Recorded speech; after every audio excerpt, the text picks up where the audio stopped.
আব্দুল্লাহ ইবনে রওহা নবীজির জবান থেকে এই কথা শুনে ফেলছেন যে আল্লাহর নবী বলেছেন আব্দুল্লাহ ইবনে রওহা যদি শহীদ হয়ে যায়, আল্লাহর নবী তো কোনো ওহী ছাড়া কথা বলে না, নিশ্চিত আমি যুদ্ধের ময়দানে শহীদ হয়ে যাব।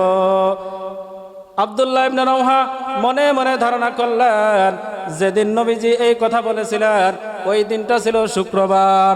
আব্দুল্লাহ ইবনে রওহা মনে মনে ধারণা করলেন যুদ্ধের ময়দানে গেলে তো আমি শহীদ হয়ে যাব, আজকে তো শুক্রবার, আমি আজকে শেষ জুমাটা নবীজির পিছনে পড়ে যাই, মসজিদে নববীর ভিতরে জীবনের শেষ জুমাটা আমি আদায় করে যাই। এর দ্বারা কি হবে যে আমি তো দুনিয়া থেকে চলে যাব, নবীজির চেহারা দেখতে পাবো না, আর আমার জীবনের শেষ নামাজটা নবীজির পিছনে হয়ে যাবে। আর মনে মনে ধারণা করলেন আব্দুল্লাহ ইবনে রওহার ঘোড়াটা ছিল অনেক তেজি, তার সাথী সঙ্গীরা সারাদিন যাওয়ার পর যতটুকু রাস্তা অতিক্রম করবে আব্দুল্লাহ ইবনে রওহার সেই ঘোড়াটা অর্ধদিনের ভিতরে ততটুকু যাইতে পারবে। আব্দুল্লাহ ইবনে রওহা মনে মনে ধারণা করলেন আমি যদি নবীজির পিছনে জুমার নামাজ আদায় করে রওনা করে সন্ধ্যাবেলা আমার সাথীরা যেই যুদ্ধের ময়দানে যে যুদ্ধের ময়দানে পৌঁছে যাবে, আমি দুপুরবেলা নামাজ আদায় করে সেই যুদ্ধের ময়দানে তাদের সাথে পৌঁছে যাব। এই ধারণা করলে তিনি নবীজির পিছনে নামাজ পড়ার জন্য থেকে গেলেন। নবীজি সালাম ফিরাইলেন, সালাম ফিরায় দেখলেন আব্দুল্লাহ ইবনে রওহা মসজিদের নববীর ভিতরে এখনো আছে। আল্লাহ রাসূল সাল্লাল্লাহু আলাইহি ওয়াসাল্লাম জিজ্ঞাসা করলেন, হে আব্দুল্লাহ ইবনে রওহা, তোমাকে কোন জিনিসে যুদ্ধের ময়দান থেকে ফিরাইলো, কোন জিনিসে তোমাকে বাধা দিল যুদ্ধের ময়দানে যাওয়া থেকে? আব্দুল্লাহ ইবনে রওহা বলে, ইয়া রাসূলুল্লাহ, ইয়া হাবিবাল্লাহ, আমি মুনাফিক না, আমি যুদ্ধের ময়দানে যাব, তবে আমি মনে মনে ইরাদা করলাম আমার সাথী সঙ্গীরা যে ঘোড়া দিয়ে তারা যুদ্ধের ময়দানে গেছে, আমার একটা ঘোড়া আছে তেজি ঘোড়া, তারা সারাদিন যতটুকু ঘোড়া দিয়ে যাইতে পারবে, আমার ঘোড়া দ্বারা আমি অর্ধদিনের ভিতরে ততটুকু যাইতে পারবো। আমার মনের তামান্না আমার জীবনের শেষ নামাজটা আমি আপনার পিছনে পড়ে যাব, এটা আমার মনের চাহিদা ছিল। আল্লাহ রাসূল সাল্লাল্লাহু আলাইহি সাল্লাম বলেন, হে আব্দুল্লাহ ইবনে রওহা, তোমার সাথী সঙ্গীরা কখন গেছে? বলে সকালবেলা গেছে, এখন দুপুর হয়ে গেছে। আল্লাহ রাসূল সাল্লাল্লাহু আলাইহি সাল্লাম বলেন, হে আব্দুল্লাহ ইবনে রওহা, জেনে রাখো তোমার সাথী সঙ্গীরা সকালবেলা যাওয়ার কারণে এই যে অর্ধেক দিন চলে গেল, এই যে আসমানের নিচে জমিনের উপরে যতটুকু ফাঁকা জায়গা আছে, যদি স্বর্ণ রূপা যত কিছু আছে আল্লাহর রাস্তায় যদি তুমি দান করো, এরপরও তোমার সাথী সঙ্গীদের সমান সওয়াব হবে না, এরপরও সওয়াব সমান হবে না। আল্লাহ রাসূল সাল্লাল্লাহু আলাইহি ওয়াসাল্লাম আরো বলেন, হে আব্দুল্লাহ ইবনে রওহা, তুমি সকালবেলা যাও নাই আর তোমার সাথীরা সকালবেলা চলে গেছে, তুমি কতটুকু পিছনে পড়ছে জানো? তোমার সাথীরা সকালবেলা গেছে আর তুমি দুপুরবেলা যাবা, অর্ধদিন পিছনে যাওয়ার কারণে তুমি আব্দুল্লাহ ইবনে রওহা জান্নাত থেকে 500 বছর পিছনে পড়ে গেছো। তোমার সাথীরা 500 বছর সামনে চলে গেছে জান্নাতের দিকে, তুমি 500 বছর পিছনে পড়ে আছো। যে কেন এমন হইল, কেন? এমন তো হওয়ার কথা ছিল না। আব্দুল্লাহ ইবনে রওহার মনের মধ্যে তো কোনো মুনাফিকি ছিল না, তার মনের মধ্যে বেশি নেকি উপার্জন করার তামান্না ছিল। আল্লাহ রাসূল সাল্লাল্লাহু আলাইহি ওয়াসাল্লাম বলেন, হে আব্দুল্লাহ ইবনে রওহা, সকালবেলা যাওয়া ছিল আমি নবীর তামান্না, বিকালবেলা আমার পিছে জুমার নামাজ আদায় করে যাওয়া তোমার তামান্না, তোমার তামান্না আমার তামান্না, এতটুকু পার্থক্য হওয়ার কারণে 500 বছর পিছনে পড়ে গেছো তুমি। যে নবীজির তামান্না আর আব্দুল্লাহ ইবনে রওহার তামান্না এতটুকু অর্ধদিন পরিবর্তন হওয়ার কারণে সে 500 বছর পিছনে পড়ে গেছে। তাহলে আপনার আমার যদি নবীজির আমলের সাথে না মিলে কতটুকু পিছনে পড়ে যাব চিন্তা করেন। যদি আমল একটু উল্টাপাল্টা হয় অনেক পিছনে পড়ে যাব। এই যে আপনি আমি আমল করতেছি, আমলের মধ্যে অনেক উল্টাপাল্টা হয়ে যায়, সুন্নতের পরিপন্থী হয়ে যায়। এই সুন্নত আমাদেরকে আল্লাহ রাসূল যেভাবে করে গেছেন সেভাবে আমাদেরকে করতে হবে। এই যে সুন্নতের উল্টা করার নামই হইতেছে বেদাত। আর দুনিয়াতে যারা বেদাত জিন্দা করবে তারা এই বেদাতের উপর যত মানুষ আমল করবে, সর্বপ্রথম যে ব্যক্তিটা বেদাত জিন্দা করলো, সমস্ত মানুষ আমল করার কারণে সর্বপ্রথম ব্যক্তির আমল নামার মধ্যে গুনাহ চলে আসবে।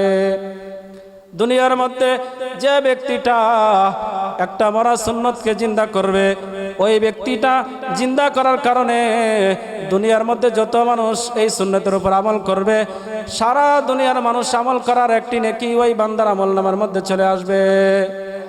সুন্নতের এত দাম। এর জন্যই আসেন, আপনার আমার সময় জানা নাই কখন জানি চলে যেতে হয়। যারা বেদাত করে তারা জান্নাতের রাস্তা থেকে অনেক দূরে সরে যায়। আল্লাহ রাসূল সাল্লাল্লাহু আলাইহি ওয়াসাল্লাম বলেন, কুল্লু বিদাতিন দালালাহ ওয়া কুল্লু দালালাতিন ফিন্নার। প্রত্যেক বেদাত হইল গুমরাহি, আর প্রত্যেক গুমরাহি হইল জাহান্নামী। এর জন্যই বেদাত করা যাবে না। হার হালতে নবীজির সুন্নতের উপর আমল করতে হবে।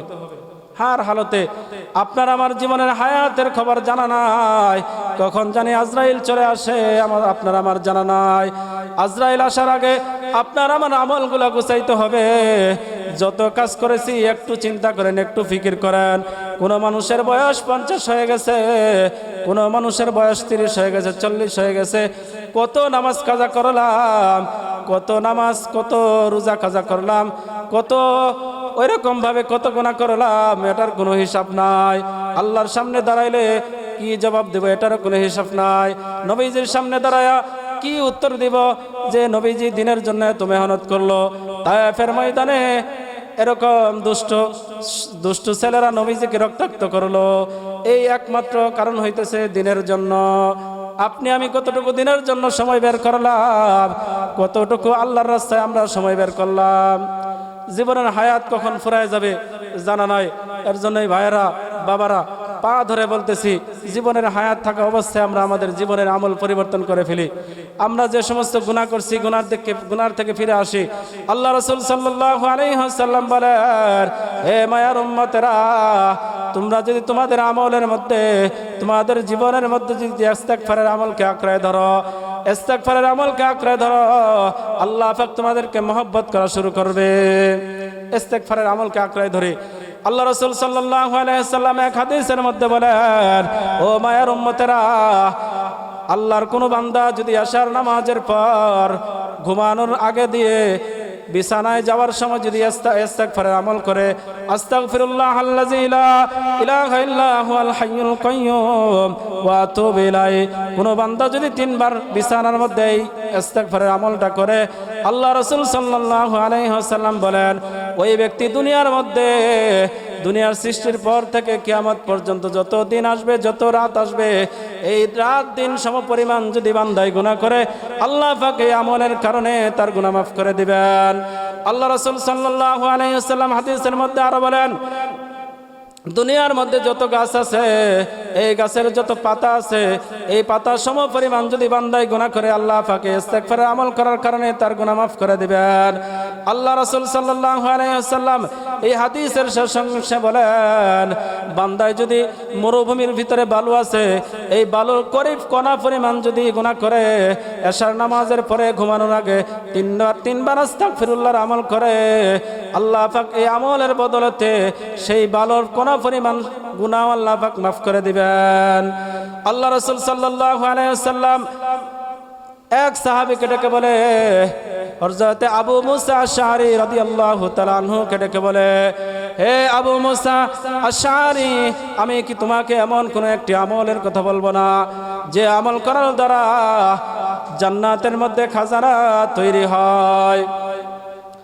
আল্লাহ রাসূল সাল্লাল্লাহু আলাইহি ওয়াসাল্লাম বললেন, হে আবু মুসা আশআরী, আমি কি তোমাকে এমন কোন আমলের কথা জানাবো না, যে আমল করার দ্বারা জান্নাতের মধ্যে খাজানা তৈরি হয়? হযরত আবু মুসা রাদিয়াল্লাহু তাআলা আনহু বলেন, ইয়া রাসূলুল্লাহ, ইয়া হাবিবাল্লাহ, কেন নয়, অবশ্যই বলুন, যে আমল করার দ্বারা জান্নাতের মধ্যে খাজানা তৈরি হয়, অবশ্যই আমাকে জানান। আল্লাহ রাসূল সাল্লাল্লাহু আলাইহি ওয়াসাল্লাম বলেন, হে আবু মুসা, আমার কোন উম্মতের মধ্যে যদি তার জবানে একবার লা হাওলা ওয়ালা কুওয়াতা ইল্লা বিল্লাহিল আলিয়্যিল আযীম যদি একবার পড়ে, একবার পড়ার দ্বারা আল্লাহ পাক তার জন্য জান্নাতের মধ্যে খাজানা তৈরি করে দেয়। আস্তাগফিরের এত আমল, এত ফজিলত, যদি কোনো বান্দা আস্তাগফিরের উপর আমল করে আল্লাহ পাক তার উপর রহমত নাজিল করা শুরু করে দেয়।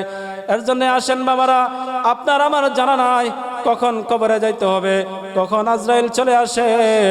এই আজরাইল আসার আগে আপনার আমার জীবনের আমলকে পরিবর্তন করতে হবে।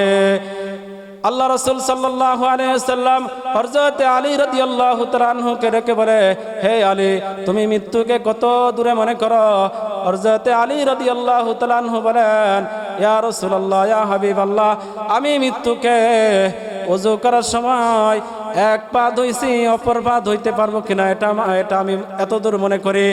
আল্লাহ রাসূল সাল্লাল্লাহু আলাইহি ওয়াসাল্লাম বলেন, হে আলী, তুমি তো ভুলের মধ্যে আছো, মানুষের মৃত্যু তো এত দূরে না। আল্লাহ রাসূল বলেন, তুমি ডান দিকে সালাম ফিরাইছ, বাম দিকে সালাম ফিরানোর সময় পাবা না। মানুষ আর মৃত্যুর মধ্যে এতটুকু সময় কি নিয়ে কবরের মধ্যে আমরা রওনা করলাম, যে মৃত্যু আমাদের একেবারে সন্নিকটে। কবি বলেন, দারে ফানি কি সাজাওয়াত পর না যা, দারে ফানি কি সাজাওয়াত পর না যা, নেকিও সে আপনা আসলি ঘর সাজা। দুনিয়ার ঘর তুমি সাজাইলা, কবর কোনদিন তোমরা কি সাজাইলা নাকি? দুনিয়ার ঘরের মধ্যে রং করলা, খাট দিয়ে সাজাইলা, চেয়ার দিয়ে সাজাইলা, ফার্নিচার দিয়ে সাজাইলা, যে কবরের মধ্যে শত শত বছর থাকতে হবে, সেই কবর তোমরা কি দিয়ে সাজাইলা? চিন্তা ফিকির করে কবরে রওনা করো। আল্লাহ পাকের সামনে দাঁড়ায়া, আল্লাহ রসুলের সামনে দাঁড়ায়া উম্মত দাবি করতে পারবা কিনা একটু চিন্তা করো। আল্লাহ রাব্বুল আলামিন আমাদেরকে দুনিয়ার মধ্যে সুন্নত তরিকায় আল্লাহ রসুলের রাজামন্দি, আল্লাহ রসুলের রাজা এবং আল্লাহ পাকের রাজা নিয়ে কবরে রওনা হওয়ার তৌফিক দান করুক।